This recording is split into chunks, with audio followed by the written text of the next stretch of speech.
Tyler Mount joins me here, and you can learn what his team is up to by going over to tylergmount.com. And you'll find that as a clickable link in the show notes. But we're going to be talking about digital transformation and everything associated with that. And we always love those buzzwords, Tyler. So maybe I Absolutely. should hand the floor to you, and you can explain to the crew what you're talking about. Yeah, absolutely. In corporate America today, we love those buzzwords like synergy and intersection and all of those fancy terms. And ultimately, I hate them all, right? Why? Because they're metaphorical, they're ethereal, and they don't really mean anything to the majority of people.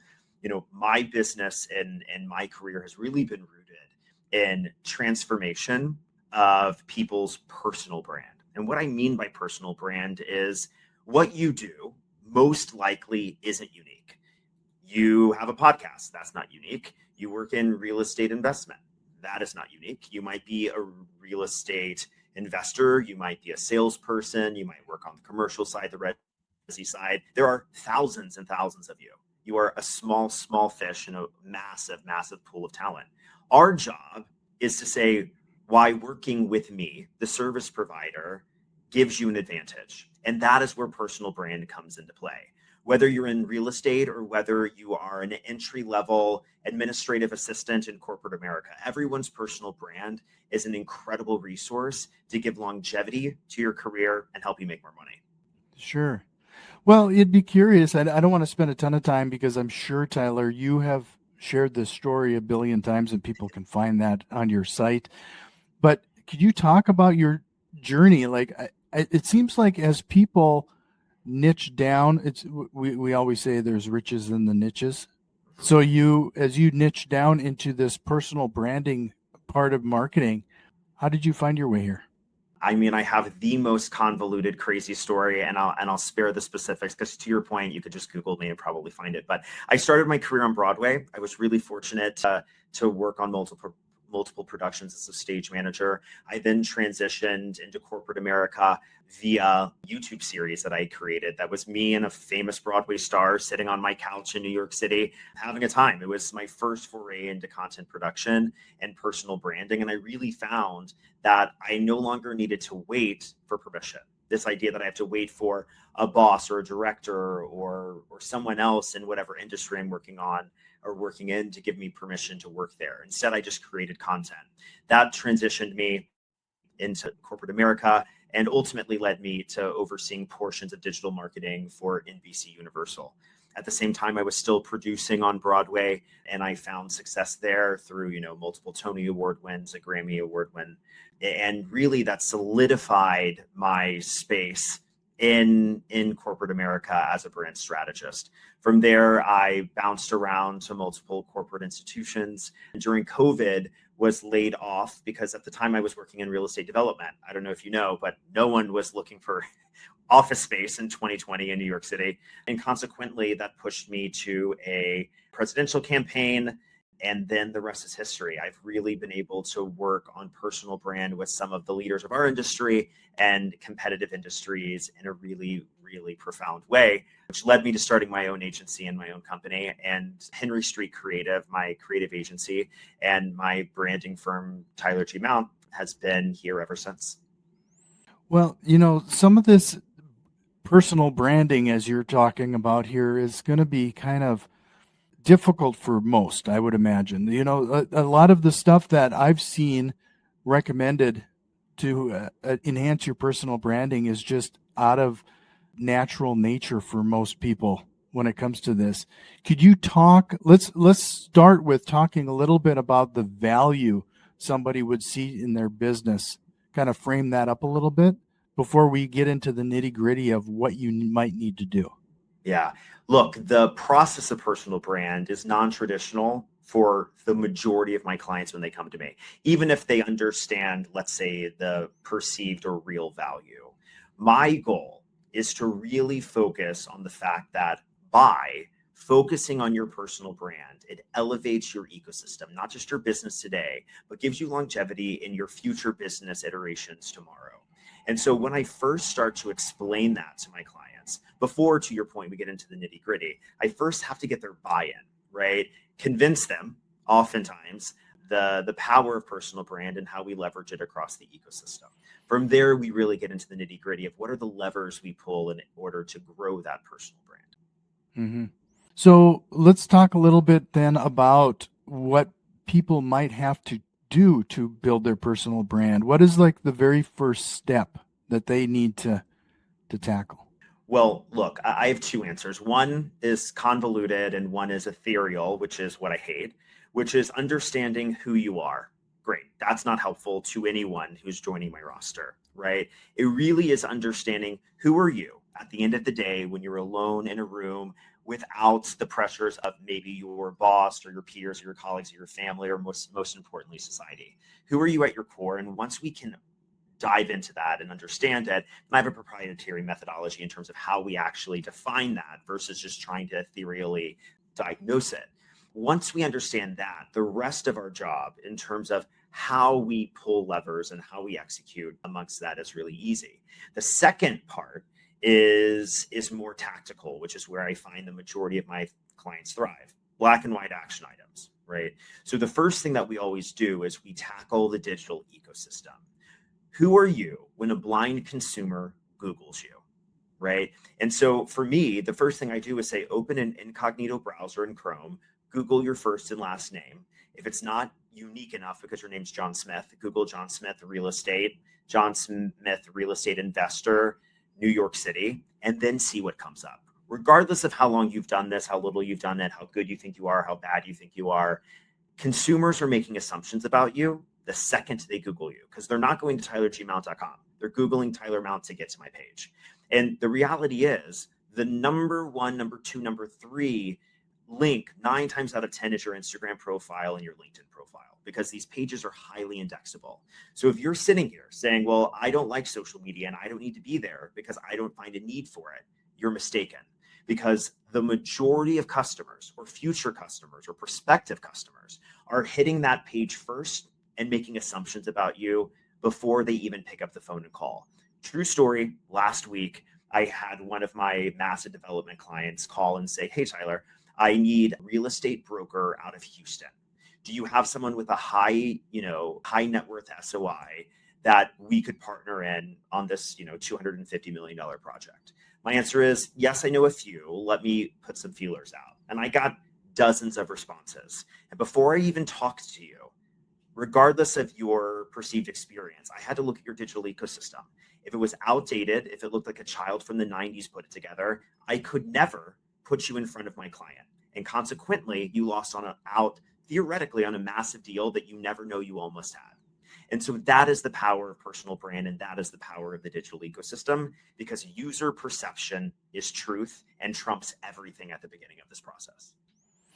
Well, it sounds like you need to be active then on some of this. Like you just said, like in this case, it looked out of date. It looked like something from the 90s. What they may be even using a MySpace page.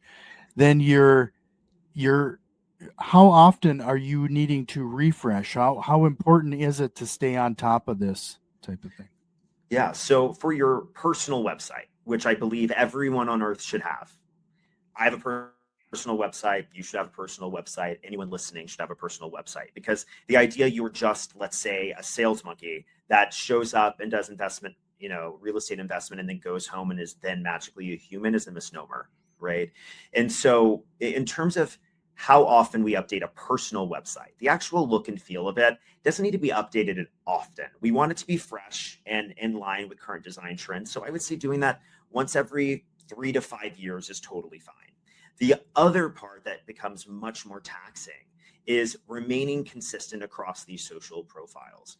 I had a client who onboarded with me, one of the top brokers in her market, actually maybe the top broker in her market, and her LinkedIn said it hadn't been updated literally since high school. And it said that she worked at a grocery store. And this is a woman who nearly was grossing $1 million GCI in a smaller town, which is really difficult to do in even a large market. Mm-hmm. And my point is, if you're doing that well with a terrible ecosystem, imagine how well you could do with a fantastic one. So it's ensuring that not only are these profiles updated, but I'm consistently updating them to remain top of mind with consumers. And that's where it becomes a little bit more taxing. Sure. So let's focus on this for a second. You mentioned we should be having a personal website. How important is it to have your name as your domain? It You is know. one of the most important, if not the most important, tactics that we use. TylerGmount.com exists, and it isn't just about my private consultancy roster. It's about my public speaking. It's about my course. It's about all the things that I do as Tyler. And that is a holistic lens into who I am as a business person. I am much more able to sell my services and connect with human beings by focusing not on sales, but being a human being first. If you happen to love Broadway and theater, you're much more likely to connect with me because that was my first career and my ultimate love, right? And Yeah. so by sharing that, I have a lens and I have a framework in order to connect more thoroughly. And so having your brand be synonymous with your name is 9 times out of 10 the best and most strategic way to start. And should you focus on, like, I got somebody squatting on my name right now. Is it important to pay what they're looking for that type of thing, or is it something that I gotta? Can I use .net, .org, like something else? Yeah. .me? Right. So, look, the reality is everyone having a unique name is obviously a statistical impossibility. Someone's squatting on my name too, and it's a helicopter camera company. Okay. And, ultimately they had the domain first, they have first right of refusal. And it really comes down to what do I find to be an effective use of spend? If someone offered me that domain for $1,000, I'd buy it in a heartbeat. For $100,000, it's not worth it to me, right? I still show up first when people Google my first and last name. My personal website is at the top of that search result. So I don't really find it that detrimental to have to say Tyler G Mount versus Tyler Mount, right? And so that's really helpful. Additionally, it's important to note that I have congruency across my entire ecosystem. So everything is Tyler G Mount. My Instagram, my Facebook, my Twitter, my website. It's all consistent so that at least I have consistency within that brand naming convention. If someone is squatting on your name, I would say depending on what it costs, it might be a good investment. Obviously it's a case by case process, but I would say it's not the end of the world as long as we can capitalize on some variation or some delineation of your name. Just to clarify as well, then, it sounds like you are suggesting everybody should have their own website outside of LinkedIn and Instagram. And like right now, I rely fairly heavily on these platforms, but I suppose it would make sense to have a central controlled area where you're controlling a much bigger picture. Certainly, right? And look, they are, these platforms, whether it's LinkedIn or Instagram, I'm not arguing the fact that those are far more productive in lead generation for me than my personal website, but you have no autonomy over it. It is not your page. You can't control it. You can't control the narrative really. You can only work in the framework that you're given by a developer. I mean, the newest legislation regarding TikTok is a perfect example. If tomorrow TikTok disappeared, wouldn't really affect me too much, but it would affect a lot of creators dramatically. If Instagram, Mhm. if LinkedIn, if Facebook, if any or all went away tomorrow, how would that impact your business and what would your ecosystem look like overnight? Your personal website is the only place on earth that you have full reign and full range of control in terms of telling that narrative both visually and from a copywriting standpoint in order to ensure that people understand who you are and what you stand for. That's why I have the personal website. Yes, it's to drive leads, but I can drive leads more effectively elsewhere. But let's be clear that that website is still, in my opinion, a non-negotiable in terms of telling your brand and your personal story. Sure. And I would imagine you don't have to get too technical on this, whether it just could be a Squarespace page or WordPress.com, any of those type of solutions. And there's a fairly low cost to those. Absolutely. I have a lot of my clients, the majority of my clients are, in the top 1 to 5% of the industry that they're working in. And so they'll typically always delegate this task out. It makes sense. If you're not a web developer, please don't spend your precious time on money making activities spending it trying to become a developer. It'll never work. And so the majority of my clients delegate this out. But to your point, a lot of my clients say, okay, I'm going to use a Squarespace template. I'm going to use a Wix template. I'm going to go to GoDaddy.com and pay someone on Fiverr $300 to create a landing page for me. That's fine and that's fair game because it still does the same thing. Are there as many bells and whistles? Maybe not, but is that necessary? At the end of the day, not always. I'm seeing a lot of people using like link trees and the like lately. Is that okay? Yeah, I mean, using a link tree is a fantastic resource. What I would stress here quite simply is it's just a different medium and a different type of net to catch more fish, right? Putting your link tree on your Instagram bio is oftentimes far more effective because I can not only put my personal website, but I can link you directly to my LinkedIn or my new funnel page for my new product offering. Or if I'm talking about my friend's GoFundMe, I can say link in bio and still have all the resources I need there, but still, have control over what users are saying. So for the low investment of what I think is like $9 a month or something close to that, it's a no-brainer for the majority of the clients I represent. Just to remind everybody to head over to tylergmount.com, learn what Tyler is doing and how he can maybe help you with your personal branding. And if you found some value in what we're talking about so far, do us a quick favor, share this with one of your real estate investing friends. And if you're watching us on YouTube, give us a like and a subscribe. Well, Tyler, I'm curious here now regarding the content. And I think that's where people have the biggest problem, right? Like it's time consuming to produce content. Does it have to be time consuming, or can it just be some things that are generated off your cell phone on job sites?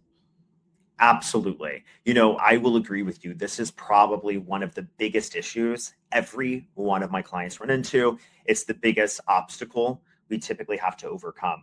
But I'm here to remind everyone that social is all about access. It's about authenticity. So having like a professional film crew follow you around like this is being filmed for Bravo is not necessary. Was it necessary 10 years ago? I might argue it was. But the level of production that consumers require is far less and oftentimes is preferred to be far less. Why? Because they feel like they're actually engaging with a real human being versus a brand or a product that's trying to sell something to them. So I always remind people that delegation in these scenarios are key. A lot of people combat me and say, or combative and say, well, Tyler, I don't have the budget for this, or et cetera. And my answer is, yes, you do. You're just allocating it in your time for a subpar product and a subpar result. And what I mean by that is a lot of people rack their brain and spend, in some cases, dozens of hours a week trying to master social and doing so very, very poorly. Okay. Instead of saying, why don't we figure out how we parcel this out to a third party vendor and do so in batch so that I don't have to worry about this ever again? The idea that you don't need to be on social is a misnomer. Let's just accept it. Now that we have accepted that, let's focus on how we make it not, our end all be all and what stresses us out every week. So to give you a really clear example, if you look at my social account, 99% of the content you see there is filmed in a total of 2 hours every 3 months. I hire my film team to come out, shoot with me for 2 hours. In that time, I shoot anywhere from 40 to 50 reels that I've just thought of through the previous 90 days. I write them down in real time. Ironically, you've already said a few things that I'm going to put on my list after this. And then I record anywhere 50 to 80 reels. They edit it for me. I have it in a folder. And right before I got on this call, I posted a piece of content, deleted it from that album, and I don't have to think about it. So all in to do my entire quarter's worth of content took me about, let's say, 2 hours to film, almost no time to ideate surrounding because I don't sit down and think about it. I just add it as things come up. And then will take me maybe 10 minutes a week in order to post. So you do the math. I have an entire quarter's worth of content for probably posted 4 hours all in because I'm really trying to work efficiently versus, working every single day. Mm-hmm. Do you not use some sort of tool to do these postings? You post them yourself? I will be honest with you. I have had social media managers. I owned a social media management firm. It is just easier for me to go in and spend the 5 minutes it takes me to post the content than it does sending it to a team member and going back and forth with them and finding it in my own voice and prioritizing what I want to send. I just have the film crew show up. I tell them what I want.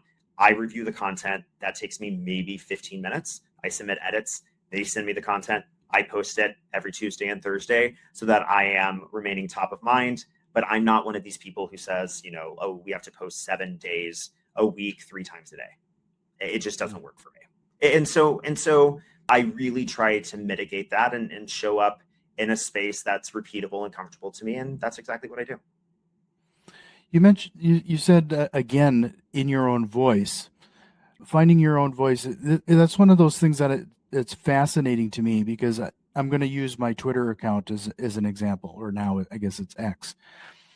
It wasn't until I started posting, every once in a while I'll see some goofy real estate thing on some platform, and I'll take the picture and then I'll post it myself and say some comment. And I can be a little snarky at times when it comes to some of these things. It wasn't until then that I found some traction, at least on X, where I would, for a month ago, I posted an image and made some snarky remark, and it got liked and shared 150,000 times. Mm-hmm. And I can't find any rhyme or reason for that, but now it's happening a bit more frequently after I started doing that. Is that what you mean by finding your own voice and just letting the snark out, if that's what you are? Yeah, I mean, precisely. This is a perfect example.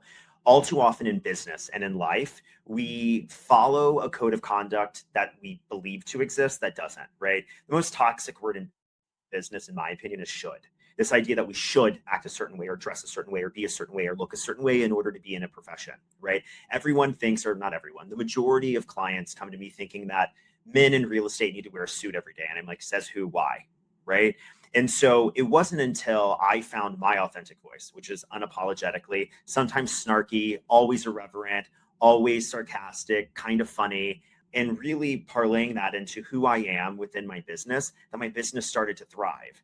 Never on a call am I sitting down and being like, good afternoon, sir. My name is Tyler Mount, and I'm here to provide a plethora of experiences for you and your clientele. That's not who I am.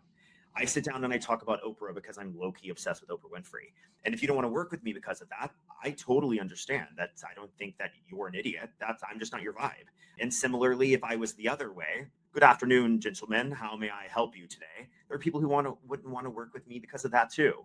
My thought process is, no matter who you are, there will be a dissenting faction, meaning there will be people who don't want to work with you. Why? Because you're male, you're female, you are Democratic, you're Republican, you're from the North, you're from the South.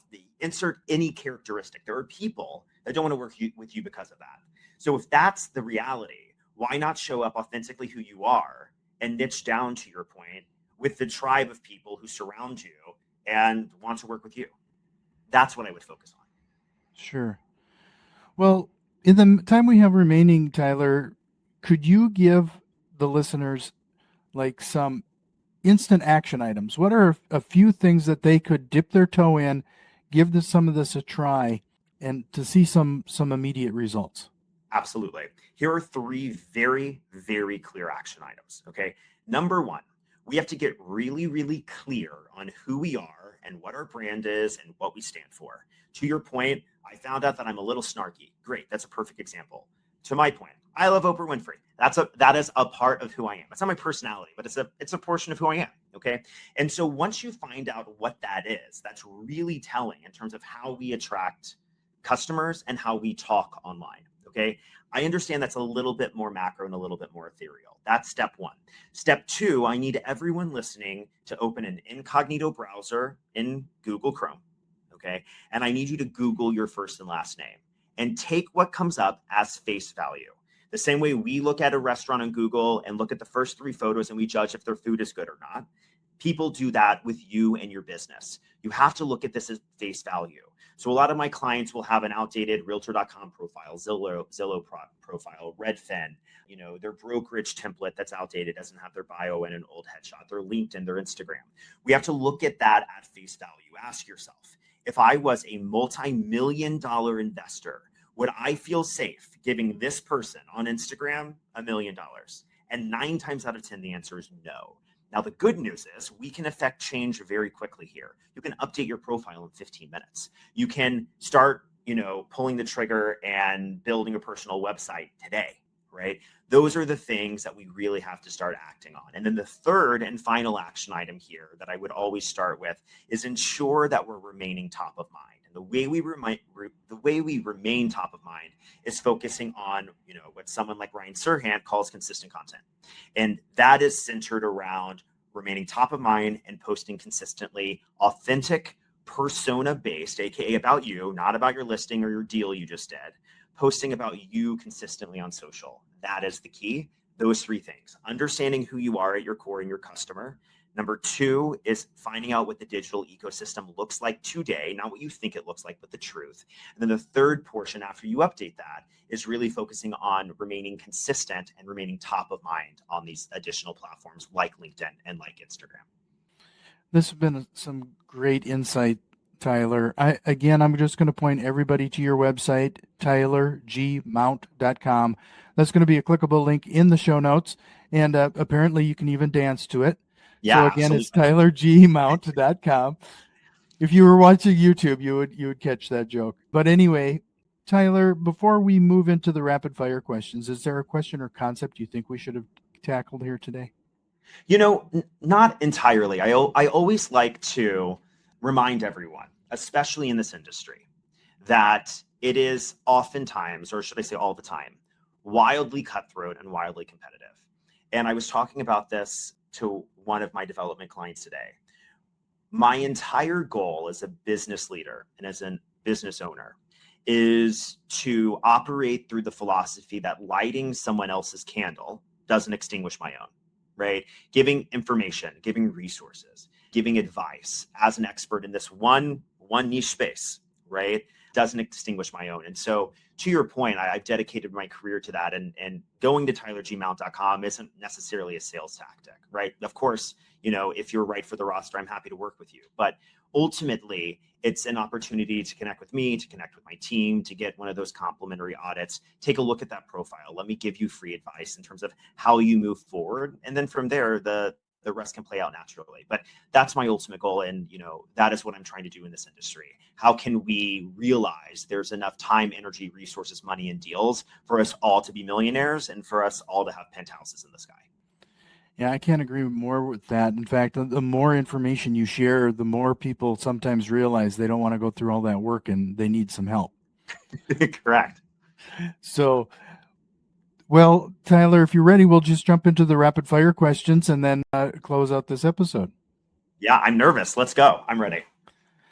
So you've been working with a lot of real estate investors. I'd be curious as to your perspective on this. What lie do real estate investors tell themselves and sometimes to others? Oh my gosh. That what they do is unique. That is the biggest lie real estate investors tell me every single day. It's what I hear in their pitch. Well, you have to be in our portfolio and work with me because what I do is unique, yet their personal brand doesn't match it. So number one thing, the idea that what you do in this industry is unique isn't true. It really is, how do you as a human being approach that, and how does that trickle down into the greater ecosystem that you're creating? Sure. Do you have a book recommendation, or what are you reading right now? Absolutely. My number one book that changed my life, that I give to everyone anytime I've had too many margaritas, is You Are a Badass. It's like a staple. It's been here for probably a decade now. Written by Jen Sincero, a fantastic author out of California, and it really changed the way I look at my life and how I can affect change by being positive and trying to have a certain type of energy. If you could go back in time and give your younger self one piece of advice, what would that be? It's going to work out better than you ever imagined. Just be your authentic self and keep going forward. And those days that you feel like everything's terrible, it's all for a reason. And thank God you're having that day. What single strategy, process, or tool have you implemented that has the biggest time-saving impact to your business? Oh my gosh, I think I accidentally said it. I was obsessed with social media and spending hours and hours and hours on it each day. Imagine the money making activities I could be doing instead. So, batching my social content and delegating out has been the number one thing that has saved me significant time and money in my business. Well, Tyler, this has been a great episode. I appreciate the value you brought to the audience. Again, it is tylergmount.com. You can find those as a clickable link in the show notes. But I appreciate your time and hope you'll consider coming back again sometime. Anytime you want me, I will be here. Thanks for having me today.